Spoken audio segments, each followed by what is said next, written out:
Hi there, it's me, Adela, again, one of the co-founders of Boss Women, and I'm here today with the lovely, lovely Sarika Malwi, who is a careers coach. So I'm going to be interviewing her today about her business and what made her start the business and any highs and lows that she's had within this. So hi, Sarika, thank you so much for being here with us. Hello, hi, thank you for having me. Tell me, do you want to introduce yourself? Just tell us a little bit about yourself. Okay, well, as you said, my name is Sarika Malwi, and I'm a career coach, and I help busy women and aspiring entrepreneurs pivot their career or their business to reach their goals and to lead a life that they love. Excellent. Thanks, Sarika. And so tell us a bit about you, and a bit about your business then. Okay, so I originally started off as an NLP life coach. I've always worked in roles where I've been helping and serving. For example, I was a careers advisor many years ago, and then after that, I went into teaching. So what I did was I used my transferable skills from the previous roles that I've worked in, along with the life coaching, and I set up as and really niched it down into career coaching. I've had some up-to-date qualifications along the way as well. But for me, now working as a career coach, this is what brings me joy. This is what I enjoy doing. This is what I love. And being an entrepreneur, obviously, you get the perks. I've got a flexible lifestyle. I'm a mum to 2 small children, so it works really well for me. Excellent, great stuff. And what made you actually start your business then? Did you wake up one day and think, oh my God, I need to leave my job, if you were working, and think, oh, I need to start my business? Or what kind of made you start?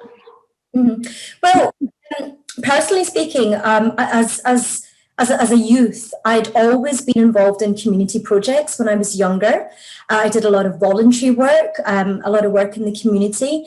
And then going on from there, the careers that I went into, they were also very much based on service.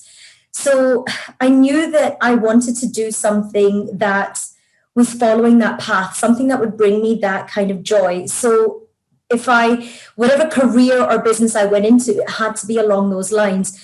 But getting to that stage in life where I needed the flexibility and I knew I didn't want to work for anybody else, that's why I decided to set up as self-employed and take this route of coaching.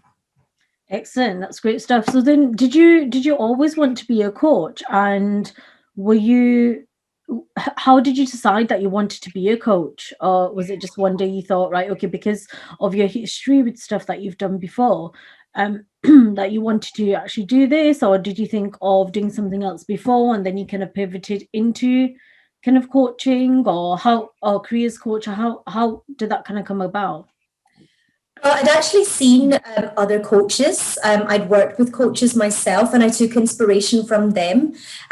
Many people along the way, in my own personal network of friends had always said to me, why don't you become a life coach? Why don't you become a careers coach or a coach of some sort? But I never really kind of focused on it or took it seriously at the time. And I guess, like you said, it was one day I just woke up, I think the light bulb just went off and I thought, hold on a minute. I'm not happy in my life. I'm not happy in my job. I've got these amazing transferable skills. I've got to use my knowledge, my expertise, and I've got to do this for good. I've got to help other people, and I want to do this as a career. So yes, I guess the light bulb just went off and I thought, right, let me take this seriously. Let me do my research. Let me talk to the right people. And so I did. And then it just all started from there, really. Great. So were you then thinking, like, so when you said like the light bulb moment went off, I mean, were you working before that, or were you sort of like a stay-at-home mom, or were you like doing a full-time job, part-time job? What was your situation before when you decided to do your business? Yeah. So I was working full-time as a teacher, and I thoroughly enjoyed the job, and as in I enjoyed teaching. I don't think I was in the right school for me at that time. And then I left to go and have my first child. Going back into teaching, having had the child, was very, very different. I found there was a lot of pressure, a lot of unnecessary pressure. I wasn't very happy. Lots of things were going on at that time, which I won't go into because it's in the past now. But I think that's what I needed. That's what I needed to give me that push to say, do you know what? I really don't need this. I've got to walk away from this and I've got to do something different. I need the flexible lifestyle. I want to be there for my child and any other future children that I may be blessed with. So that's when I decided I'm going to leave. And walking away was the best thing I did because I no longer now have the anxiety that I had on a daily basis. You know, the dread that you're filled with when you wake up in the morning and you know you've got to go into work and you really don't want to. So it's all just worked out really well for me. That's excellent. That's really, really good to hear, actually. And I mean, the whole point of Boss Women, again, and I've said it many, many times before in other interviews I've done as well, is that it's a network that's bringing, and a community that's bringing like-minded women together, especially those that have just started out in business or they're thinking of starting a business, but they haven't quite made that step yet. So it's really good to kind of understand and hear what that you're saying, that you know that light bulb moment went off, you know you had that anxiety when you were waking up, and I guess a lot of women will be feeling like that, where they don't want to be going to work. I mean, I know personally I felt like that myself. You know, you get up in the morning and think, oh my god, I've got to get up and I've got to now get ready and go somewhere I don't want to be. And you spoke about flexibility as well. I mean, is that it? I mean, how is that going now in your business? I mean, I guess for work, for school, I guess you would have had to wait, you know, get up about 6-7 o'clock in the morning, you know, rush out, do whatever you had to do. You're not spending much time with your children as well. So how has that changed life for you then? You know, being your own boss. Yeah, well, definitely. I mean, I've got 2 children now, and I still wake up early.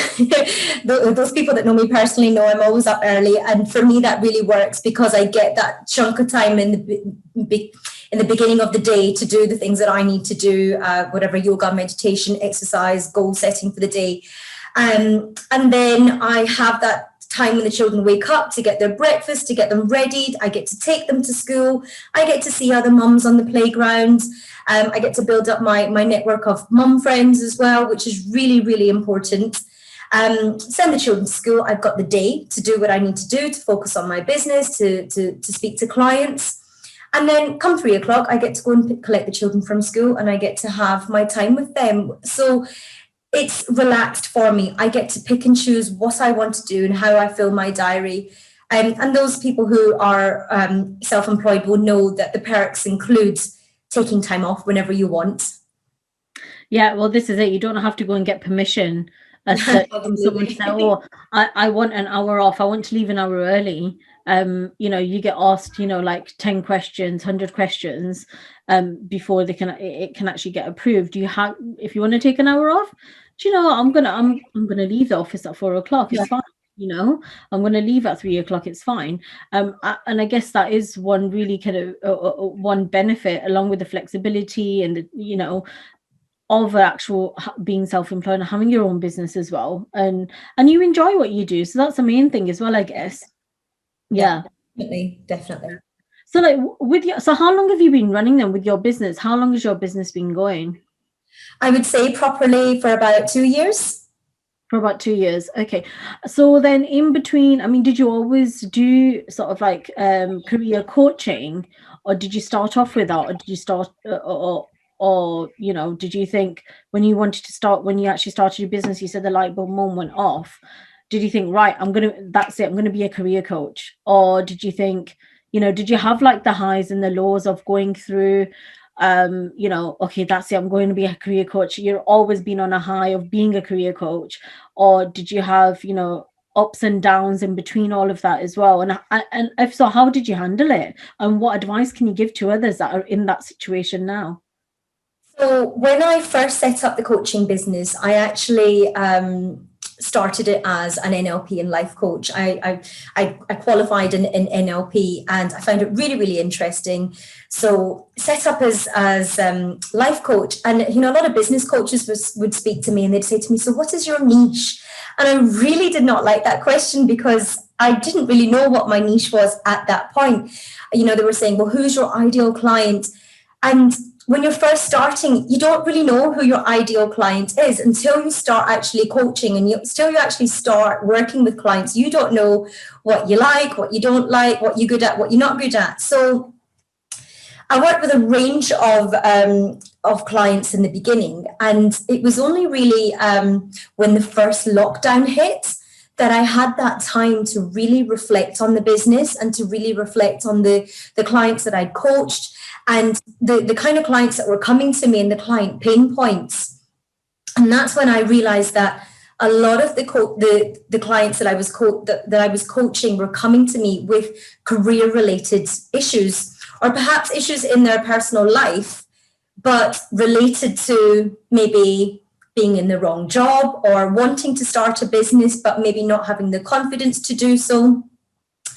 So having that time during lockdown, I actually took out my own CV after many, many years. I took out my CV and I had a really good look at it.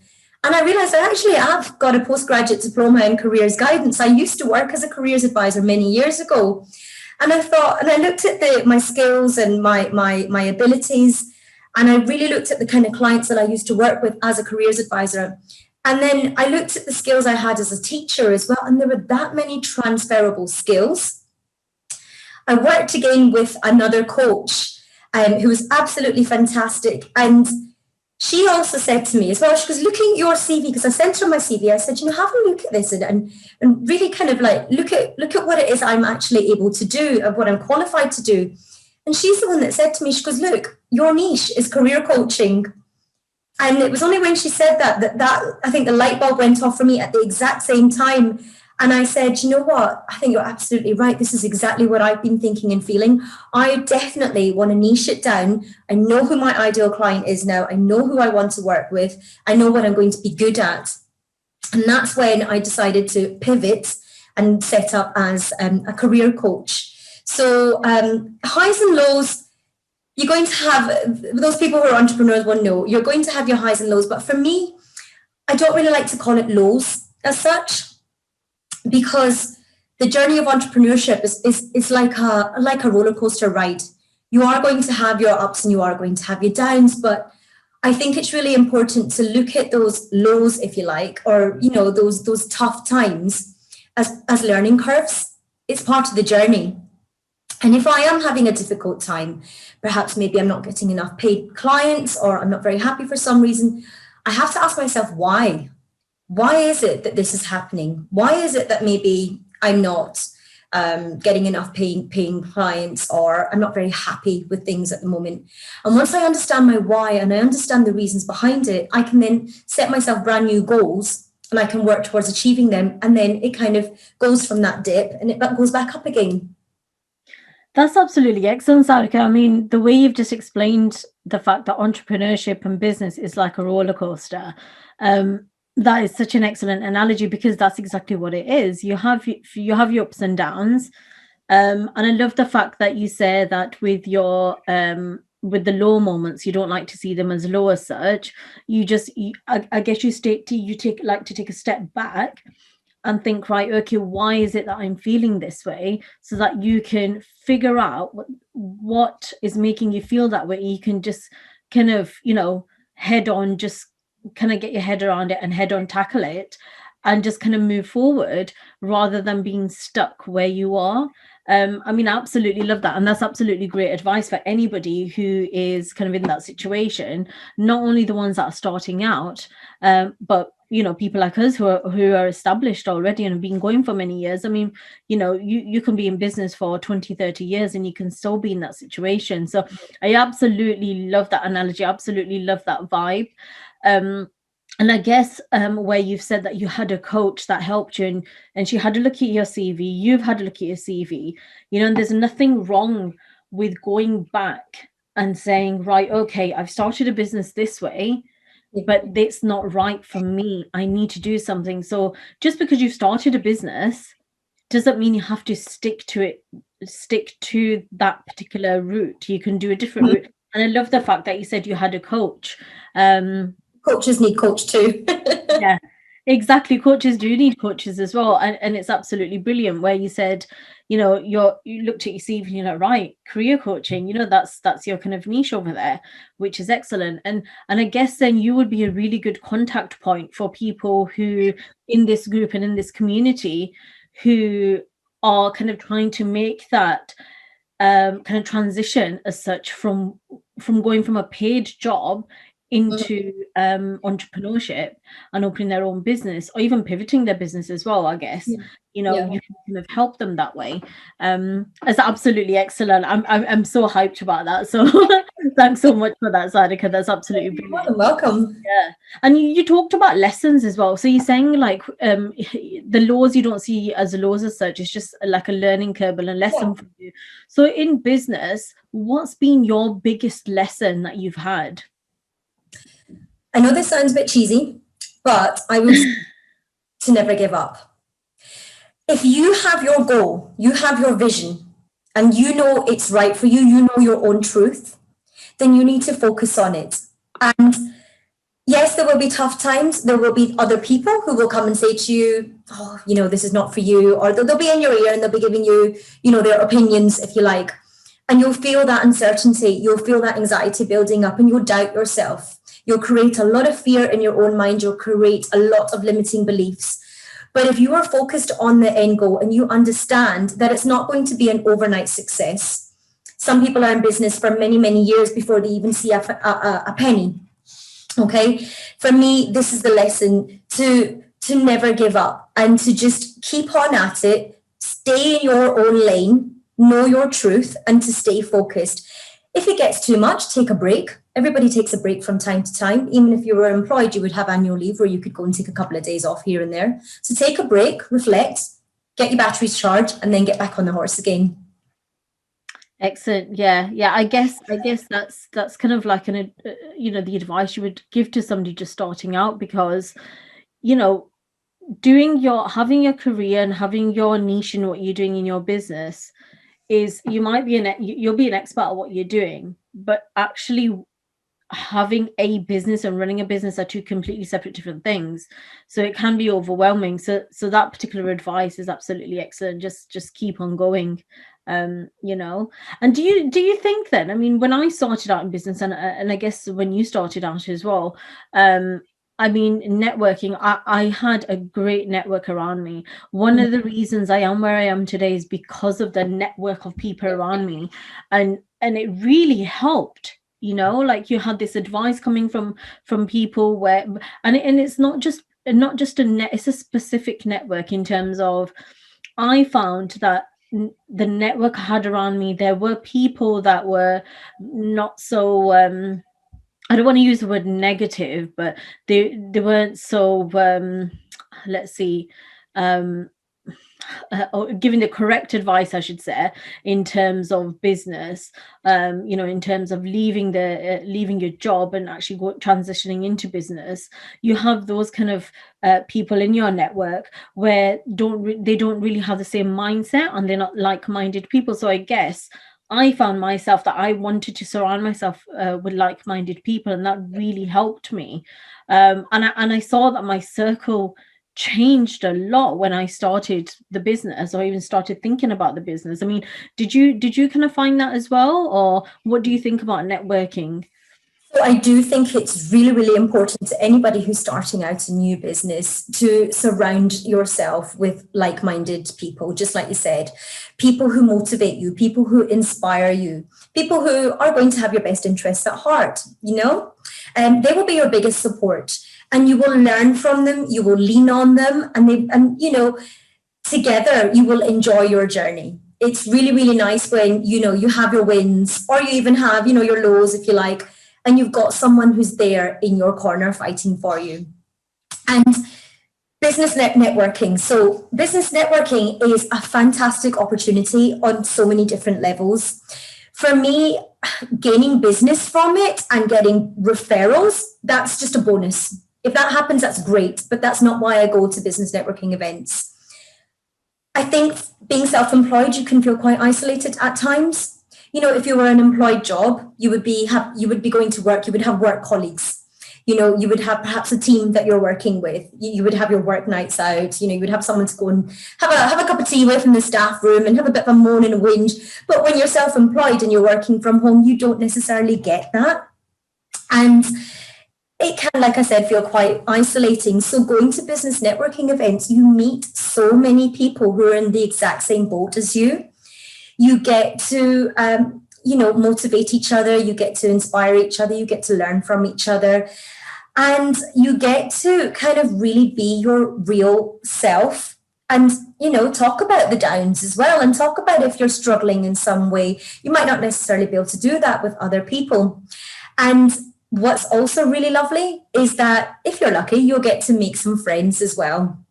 And these people will be your biggest support. And these people will, you'll have each other's numbers on your phone, and you can call each other at the weekend, and you can have a chat, and you can go for coffees and create your own little circle and have your social activities as well, which is also really, really important. Yeah, that's really good advice there as well, because I did find that as well. And through networking, as I said, social circle does kind of increase, but it's more like with like-minded people. And you find that you enjoy your time a lot more, you enjoy your life a lot more. So it's not all work. And I guess it's not about working harder, it's about working smarter. Yeah, exactly, which is brilliant. So in terms of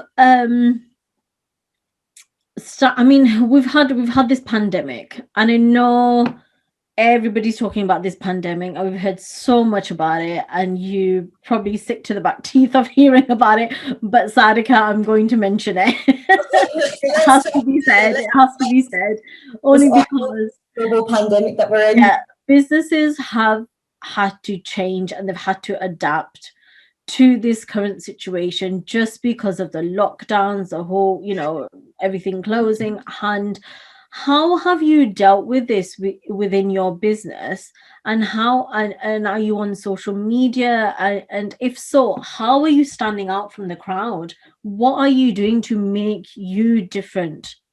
Mm-hmm. Okay, so my business is online. So I have a LinkedIn profile, Facebook, and Instagram.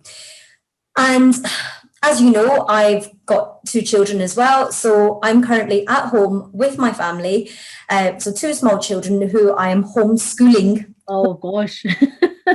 Full time, as well as running the online business. And yes, it's hard. And I think for me, all I can do is be my raw, authentic self. So I am admitting that, yes, I struggle as well. It's hard. There are times when I'm absolutely exhausted, and the last thing I want to do is to go and start, promoting my business, or, making a post on social media, or even speaking with a client or a potential client. It's time consuming and it's energy draining. But like I said earlier, one thing that keeps me going is my own truth, and focusing on my vision, and knowing why I'm doing what I'm doing, and being passionate about my business, and being passionate about the work that I do and the clients that I work with. And that's what motivates me. When I get positive feedback from a client, when I can see a client evolving and achieving her goals and making so much progress, that's what inspires and motivates me to keep on working, and to keep on focused and staying in my lane.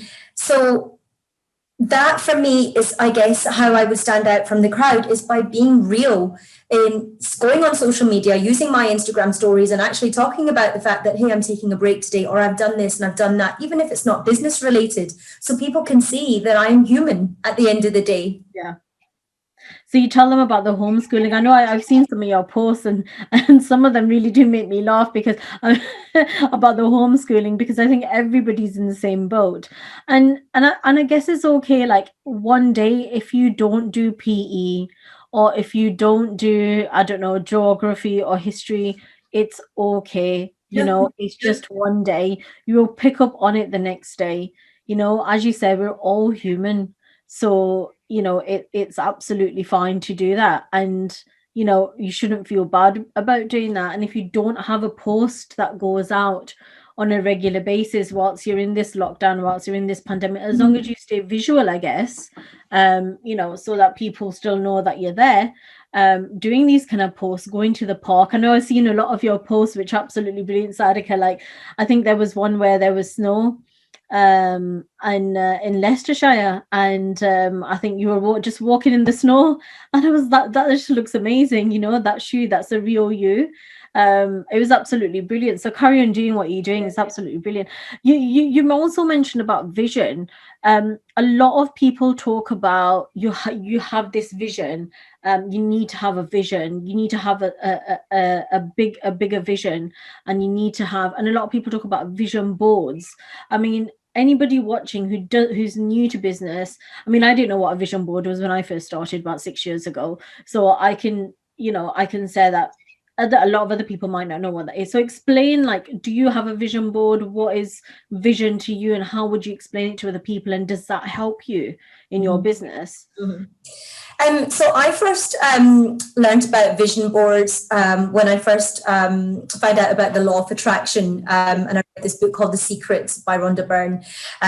Some people believe in this, some people follow it, and for some people it's just not right for them. So at the end of the day, but I took some inspiration from that book, and basically what I did was I just made a list of the things that are important to me and the things that I really, really wanted to happen. And I started to visualize these things actually materializing and actually living that kind of life. And so all I did was I got a board, or, you can have a cardboard cutout, whatever it is that you want. And I just stuck some pictures on it of where I see myself. And that for me is my vision board. And I always keep that handy. And on there, it's not just for business. I have things on there for my family as well, for my kids, and my own personal hobbies and interests as well. Things that I want to do. I mean, I love being outdoors, and I love going for walks, and I like yoga and trying to keep fit. I put things like that on there as well, things that are really important for me. And it just really helps me to stay focused.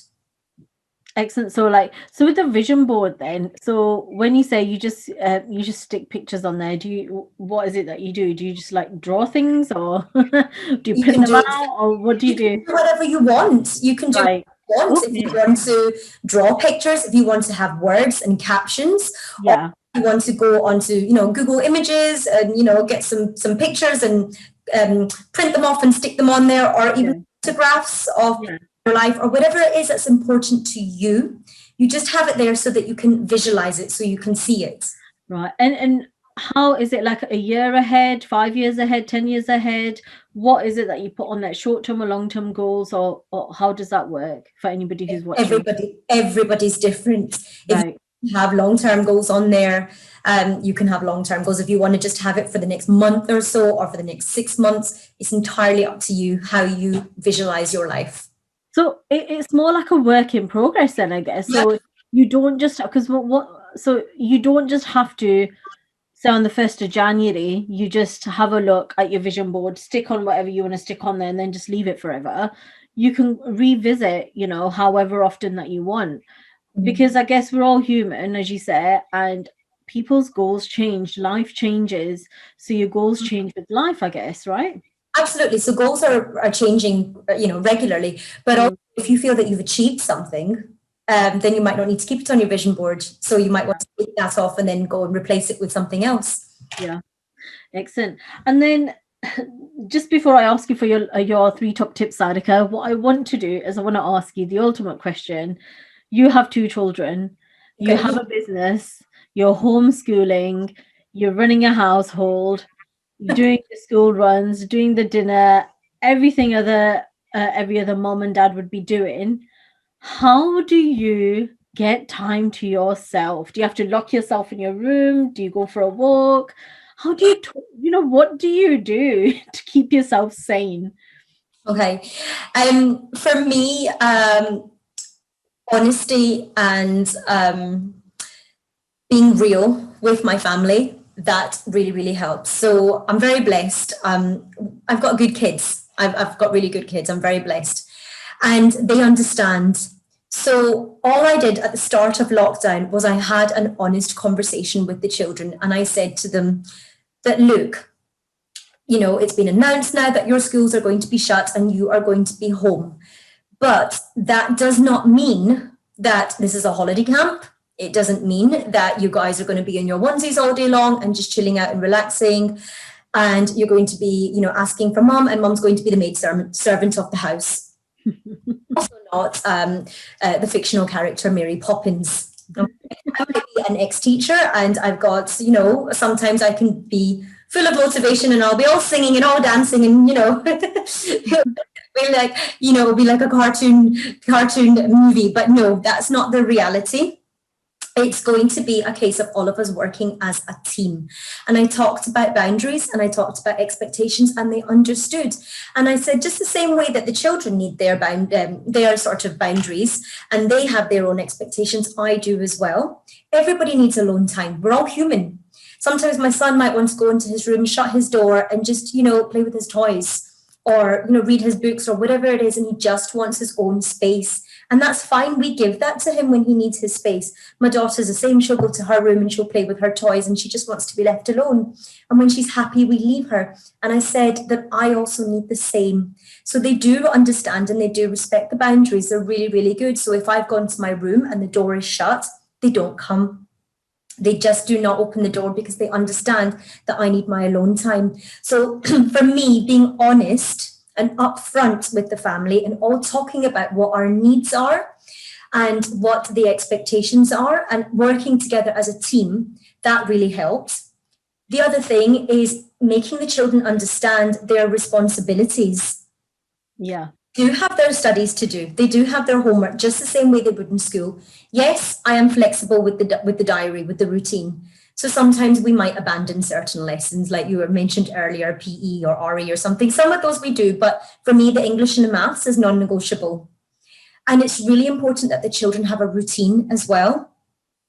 So they get up in the morning, normal time, they have their lessons, they have their lunch break, they have their afternoon session, they have their break, and we finish at a similar sort of time. Now, for me to fit my own personal space in there, I have to manage my own diary and manage my own time. So, like I said earlier, I wake up early in the morning. So before they get up, I have a little bit of time in the morning where I get to do my own thing. When the weather's nice, I get outside, I go for my walks because I love my outdoor time. I'll also fit in my sort of yoga and exercise and stuff in the day, fit it in the day. And I can also team up with the kids and we'll do it together. And that's their PE lesson at the same time. Excellent. That's really good, actually, 2 in 1. So, so you are keeping sane. You do have your time alone. I think for me, it's managing my diary. And don't get me wrong, there are times where I am exhausted and overworked, and I get frustrated. Just the same way as I'm only human. Just the same way other mums will be as well, But for me, like I said, I talk to my family and I say to them that, look, I'm not feeling my best at the moment. I need a bit of space. Please give me this time. And I go into my room. Or it might mean that, their dad will do the bedtime for one night and then I'll get to go and shut my door and put on some movie on Netflix and just switch off for a little bit. Yeah. Instead, if the weather's nice, I get outside. For me, being outdoors is just, it's the only thing that works for me, to be honest. That fresh air, going for a walk, hearing the bird song, it's really important for my own personal mental health as well. Yeah, that's excellent. So at least you have that openness with your children as well, and they're at that age where you can speak to them about it, which is absolutely excellent. So we know you get your time on your own, which is good. And it's very, very important. So what would be your top 3 tips in business and just generally in life to anybody who's watching this who needs to hear, that they're starting a business, or they are already on the entrepreneurship journey, but they're just thinking, what do I do? What is going on? What are your top 3 tips that you would give them? Okay. So the first one, I think, is to know your own truth. Okay. Know what you want to do and why you are doing it. If you can understand your why, that for me is going to be the biggest win for you. Understanding and knowing your own truth, believing in your own values, believing in your message, and to stay focused on that, because the going will get tough. Yeah, but you've got to stay focused and know why you're doing it and believe in yourself, definitely. So I think number one, know your own truth. Two, don't give up when the going gets tough. Okay. Like I said earlier, it's a roller coaster ride. You're going to have ups, you're going to have downs. You're also going to be faced with negativity from other people. Don't let that cloud things for you. You're going to develop limiting beliefs. You're going to have fear, especially if you're on an online business, because you're constantly visible. For me, I think that was the biggest challenge, being online and being visible for everybody to see. The naysayers, they're going to be there. The people that are going to copy what you do and what you say. And there's going to be also the ones that will mock you behind your back or to your face. There'll be the ones that are just wanting you to fail because maybe they don't like you. So it's going to be very difficult, especially when you're first starting, but do not give up. So that's, I think, top tip number 2 is don't give up when the going gets tough. Take a break if you need to, and then come back to it. And last but not least, enjoy it.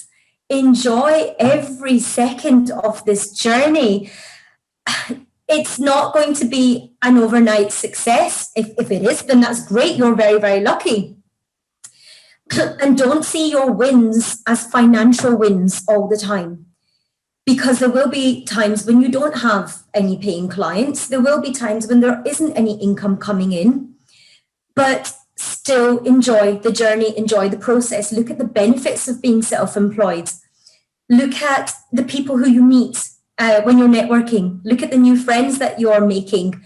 Look at the flexible lifestyle that you have. Look at the time that you get to yourself. You get to go for a coffee with a friend that you haven't seen for a long time, just because you can, because you don't have to go to work. You can take a break when you want to. Look at the time you get to spend with your family if you have children. Look at the fact that you get to do the school run and you get to do homework with the kids. So there are many, many benefits of being self-employed, and you really need to enjoy it. Enjoy every second. So that's my 3 top tips. Well, they're absolutely excellent tips. And I love the part where you say you go for a coffee with a friend that you haven't seen for a while, just because you can. Yeah, absolutely love that. Yeah. And that's, I guess, a reason why a lot of people go into business is because you can do things like that. You're not limited by time. You're not, okay, I'll meet you for lunch. And you're clock watching because you can't relax properly. You can't have that time out. So it's been absolutely fantastic, Sarika. Thank you so much. You're more than welcome. And it's been fantastic. Also, I know a little interesting fact about you as well. So as many people know from my introduction video that I did a few weeks ago, that I'm actually originally from Scotland. I'm from Bonnie, Scotland, and I hear that you're from Scotland as well. So my fellow Scot. I love the way your accent changes when you say Scotland. It does. And when I say January and garage, you got to have the Scot in there, Originally, I am from Glasgow originally, and yes, Bonnie, Scotland. And you'll notice my accent has slightly softened. But when I'm speaking to my Scottish friends or my sister who lives in Scotland, I pick the accent up again and it comes really, really strong. And my kids always laugh at me as well. They're like, why are you speaking funny? Why are you speaking differently? But yeah, so born in Scotland and then moved to London, I think when I was about 21, 22, something like that. Lived in London for a good 5 years and then moved to Leicester, which is where I now live. In between, I went to Dubai back and forth quite a bit because my parents lived out there for about 10 years. Wow. So that was amazing. That's amazing. And you said you did all that. I think you moved to London when you were 21. You still look 21. You don't look a day over 21. So whatever you're doing right. Carry it on. Thank you so much. Excellent. Well, thank you so much, Sarika, for coming on. It's been an honor and a pleasure to have you here. I wish you all the luck, all the success with your business. And again, if anybody, because you are a career coach, if anybody in the networking community wants to reach out to you, I guess you'll be available on there for people to kind of ask you advice and things like that as well, from their kind of transition from business to business or from working for someone to self-employment, and this is what the networking is all about. So thank you so much. Have an awesome day, and I hope everyone's enjoyed this. Thank you for having me. Bye-bye. Bye.